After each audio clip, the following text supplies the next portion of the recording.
A Septuaginta foi um marco na história da tradução, pois abriu uma nova janela para que as escrituras sagradas fossem compreendidas por uma audiência mais ampla. Sua criação marcou um momento decisivo para o judaísmo, que começava a se espalhar cada vez mais pelo mundo helenístico. A comunidade judaica de Alexandria, uma das maiores e mais influentes fora de Jerusalém, viu na tradução da Bíblia hebraica para o grego uma oportunidade de preservar sua fé e cultura em uma língua que na época era a língua franca do mundo mediterrâneo. No entanto, a Septuaginta não foi simplesmente uma tradução literal. Diferentes partes da Bíblia foram traduzidas por diferentes eruditos ao longo de vários anos, e as influências da cultura grega são evidentes em muitos textos. Isso resultou em variações que não só levantaram questões sobre a precisão das traduções, mas também sobre as interpretações teológicas derivadas dessas variações. Muitos conceitos hebraicos, difíceis de traduzir para o grego, foram adaptados de formas que, às vezes, mudaram seus significados originais.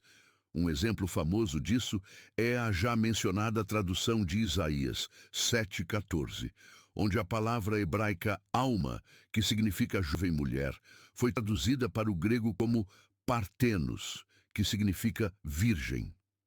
Esse detalhe se tornaria crucial mais tarde para o desenvolvimento da teologia cristã, pois os primeiros cristãos usaram essa passagem da Septuaginta para justificar a ideia do nascimento virginal de Jesus. Para o cristianismo emergente, que estava buscando uma base nas escrituras judaicas para sua doutrina, a Septuaginta se tornou uma ferramenta essencial. Muitas das citações do Antigo Testamento encontradas no Novo Testamento cristão vêm diretamente da Septuaginta e não do texto hebraico. No entanto, essa influência da Septuaginta no cristianismo também foi um dos motivos pelos quais a tradução foi rejeitada pelos rabinos judeus nos séculos subsequentes. Durante a formação do judaísmo rabínico, a Septuaginta passou a ser vista como uma tradução defeituosa, potencialmente contaminada por influências gentílicas e por interpretações que favoreciam o cristianismo. O texto hebraico, conhecido como o texto massorético, foi gradualmente padronizado e aceito como o texto oficial das escrituras judaicas, enquanto a Septuaginta foi relegada a uma posição inferior entre os judeus.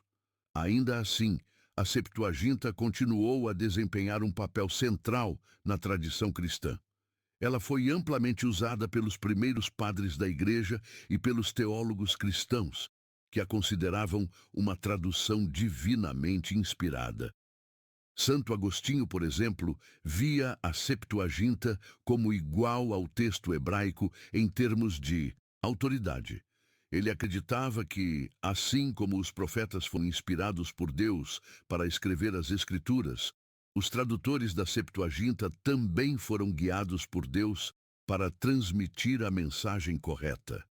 À medida que o cristianismo se espalhou e se tornou a religião dominante no Império Romano, a Septuaginta ganhou ainda mais importância. A Bíblia hebraica, nas suas versões gregas e mais tarde em latim, tornou-se um pilar da teologia cristã e do culto cristão. Durante a Idade Média, quando o grego perdeu terreno para o latim na Europa Ocidental, a Septuaginta influenciou grandemente a Vulgata, a tradução latina da Bíblia realizada por São Jerônimo. Embora Jerônimo tenha preferido o texto hebraico para muitas passagens, a Septuaginta ainda exerceu um papel significativo na sua obra.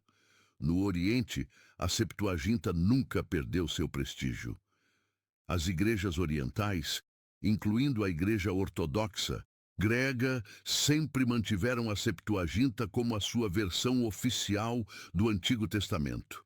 A Igreja Etíope, a Igreja Copta e outras igrejas orientais também aceitaram a Septuaginta, inclusive os livros apócrifos e deuterocanônicos, que são ausentes no cânone hebraico.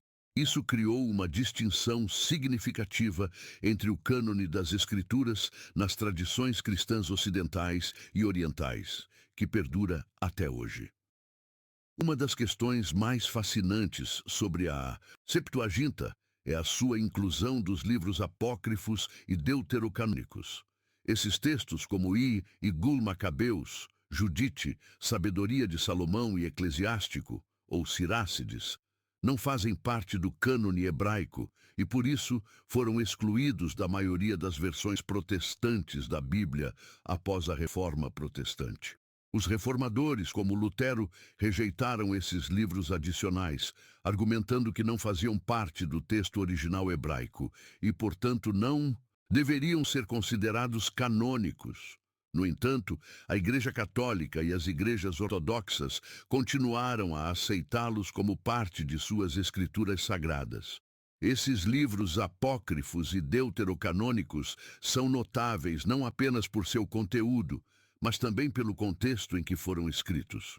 Muitos deles surgiram durante o período intertestamentário, quando o judaísmo estava sendo influenciado pelo helenismo e por novas correntes filosóficas e religiosas. Eles abordam questões como a resistência à opressão, como nos livros dos Macabeus, a sabedoria divina e a vida após a morte, temas que não são tão explicitamente tratados na Bíblia hebraica tradicional. Por esse motivo, esses textos são de grande importância para entender o desenvolvimento do pensamento religioso no período que antecedeu o nascimento do cristianismo. Septuaginta é a sua inclusão dos livros apócrifos e deuterocanônicos. Esses textos, como e Gul Macabeus, Judite, Sabedoria de Salomão e Eclesiástico, ou Sirácis, não fazem parte do cânone hebraico e, por isso, foram excluídos da maioria das versões protestantes da Bíblia após a Reforma Protestante. Os reformadores, como Lutero, rejeitaram esses livros adicionais, argumentando que não faziam parte do texto original hebraico e, portanto, não deveriam ser considerados canônicos. No entanto, a Igreja Católica e as igrejas ortodoxas continuaram a aceitá-los como parte de suas escrituras sagradas. Esses livros apócrifos e deuterocanônicos são notáveis não apenas por seu conteúdo, mas também pelo contexto em que foram escritos. Muitos deles surgiram durante o período intertestamentário, quando o judaísmo estava sendo influenciado pelo helenismo e por novas correntes filosóficas e religiosas. Eles abordam questões como a resistência à opressão, como nos livros dos Macabeus, a sabedoria divina e a vida após a morte, temas que não são tão explicitamente tratados na Bíblia hebraica tradicional. Por esse motivo, esses textos são de grande importância para entender o desenvolvimento do pensamento religioso no período que antecedeu o nascimento do cristianismo.